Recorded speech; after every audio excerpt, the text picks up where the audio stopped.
боюнча уюмдаштыруу кезеңинен кийин өтүлгөн такырып боюнча үй тапшырма сурактары берилип, өткөн такырып пысыкталады. Одан кийин ой козгоо адиси боюнча такырыпты ашуу жүрөдү. Бул жерде Ак Орданын сүрөтүн балаларга көрсөтүп, эмне көрүп турсуңдар деген сыяктуу сурактар коюлады. Одан кийин такырып ашылып, жаңа сабак кабарланып, такырып түшүндүрүлөдү слайд аркылуу.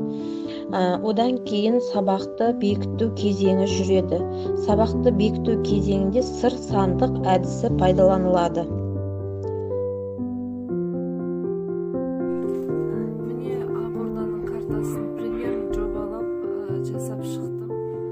Окуучулар мисалга міне мына жасылдын баары осы Ак Орданын жанагы шек араларын камтыйтын суулар, таулар сону билдирет. Мына басса үстүнөн мындай варианттар чыгат, сонун кайсы экенин аныктоо керек.